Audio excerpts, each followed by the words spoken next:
ప్రకాశం జిల్లా ప్రజల తాగునీటి అవసరాలను తీర్చేందుకు జిల్లా ప్రజాప్రతినిధులు అధికారుల చొరవతో నాగార్జున సాగర్ ప్రాజెక్టు నుంచి నీటిని విడుదల చేశారు.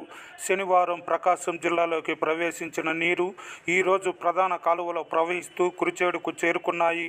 ఈరోజు రాత్రి లేదా సోమవారానికి దర్శి చేరుకోనున్నాయి.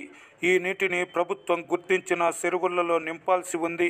తాగునీటి అవసరాలకు విడుదలైన సాగర్ జలాలు ఇతరులు నీటిని శౌర్యానికి పాల్పడకుండా అధికారులు గట్టి చర్యలు తీసుకుంటున్నారు.